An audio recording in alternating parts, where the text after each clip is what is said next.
Good evening viewers. आज हम Indian evidence act 1872 के कुछ सैम्पल क्वेश्चंस करेंगे। इसमें टोटल 100 क्वेश्चन है। इसका थोड़ा थोड़ा वीडियो करके डाला जाएगा। सारे 100 क्वेश्चंस में बहुत लंबा वीडियो हो जाएगा, इसलिए हम उसके कुछ क्वेश्चंस देख लेते हैं। जो एमसीक्यूज है, मल्टीपल चॉइस क्वेश्चंस। थ्योरेटिकल और जो कंपटीशन अप्रोच होती है वो बिल्कुल अलग अलग होती है लॉ के रिगार्डिंग, लेकिन फिर भी हमें थ्योरी के साथ साथ अगर हम कॉम्पिटिटिव पॉइंट से भी पढ़ के चलेंगे तो बहुत अच्छा रहेगा। उसमें कॉन्सेप्ट हमारा स्ट्रॉन्ग होगा, concept as well as competition. तो सबसे पहला क्वेश्चन है, Indian evidence act was draft by. तो इंडियन एविडेंस एक्ट किसने ड्राफ्ट किया था? इसका राइट आंसर होगा सर जेम्स एफ स्टीफन। इसका राइट आंसर है सर जेम्स एफ स्टीफन।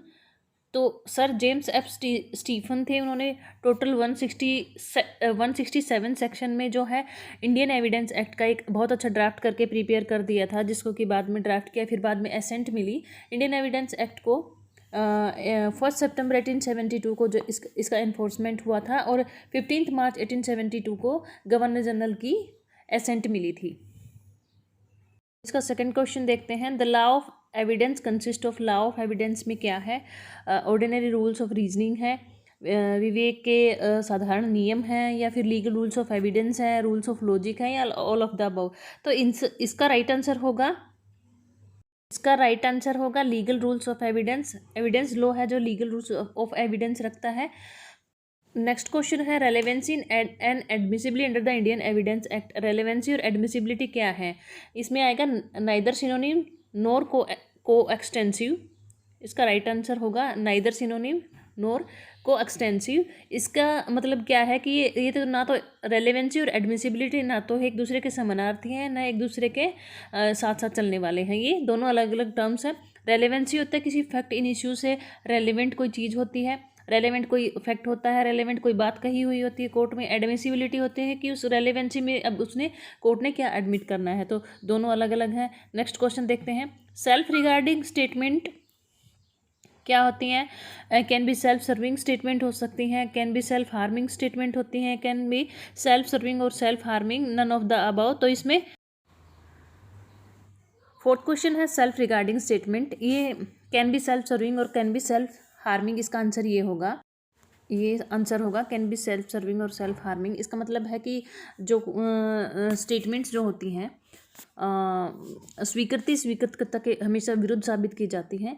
लेकिन इस लॉ का जो है ना एक्सेप्शन है सेक्शन 21 इंडियन एविडेंस एक्ट 1872 में दिया गया है। इस धारा के अनुसार 3 ऐसी सिचुएशंस होती है जिसमें कोई भी स्टेटमेंट्स जो होती है सेल्फ सर्विंग भी हो सकती है, जैसे कि सेक्शन 32 है इंडियन एविडेंस एक्ट का।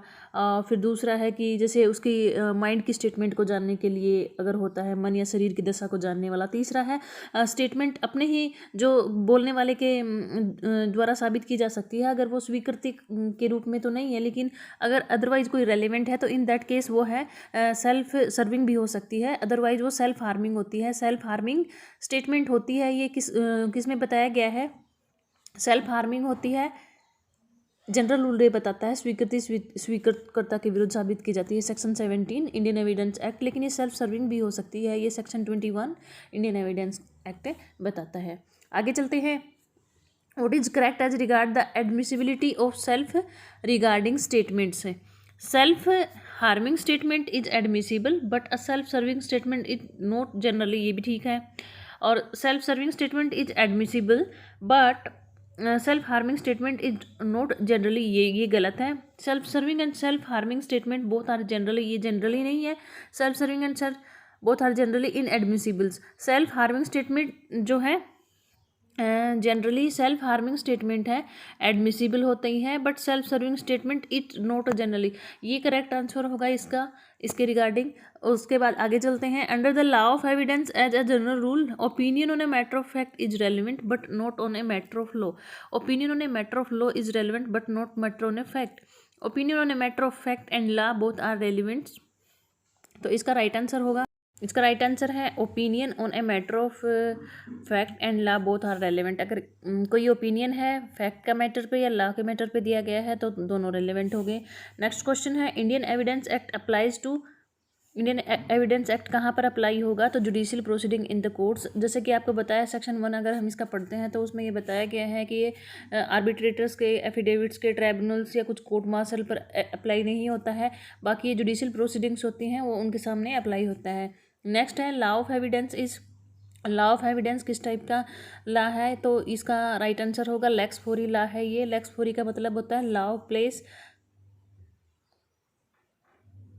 नेक्स्ट क्वेश्चन है लॉ ऑफ एविडेंस किस टाइप का लॉ है, सब्सटेंटिव है या फिर एडजेक्टिव लॉ है या फिर both and A and B है, नाइदर ए एंड बी। अगर देखा जाए वैसे तो इसका राइट आंसर होगा एडजेक्टिव लॉ, लेकिन अगर देखा जाए तो एक substantive law as well as procedural law है। सब्सटेंटिव प्लस प्रोसीजरल को मिलाकर जो लॉ बनता है वो एडजेक्टिव लॉ होता है। इसके कुछ पार्ट्स जो हैं सब्सटेंटिव नेचर के हैं, लेकिन अगर इसको देखा जाएगा तो ये एडजेक्टिव लॉ है। एडजेक्टिव में मोर प्रोसीजरल लेस सब्सटेंटिव। इसमें जैसे कि सेक्शन 115 है एस्टोपल, इस टाइप के जो कुछ सेक्शंस हैं जो कि सब्सटेंटिव नेचर के हैं, लेकिन इसका राइट आंसर होगा adjective law. Facts can be, next question है फैक्ट्स कैन बी, फैक्ट किस टाइप के हो सकते हैं, तो फैक्ट फिजिकल भी हो सकते हैं, साइकोलॉजिकल भी हो सकते हैं, physical as well as psychological fact. तो इसका राइट आंसर होगा C, physical as well as psychological fact. तो हमें 10 क्वेश्चन करेंगे। इन 10 क्वेश्चंस को हम एक कॉन्सेप्ट को बेटर करने के लिए अगर हम थ्योरी के साथ साथ इनको भी पढ़ते हैं, इनके जो पॉइंट्स हैं नोट करते हैं, तो एक अच्छा कॉन्सेप्ट बनता है, स्ट्रॉन्ग बेस बनता है। तो इसके लिए बने रहिएगा चैनल S1130 लो के साथ। Thank you.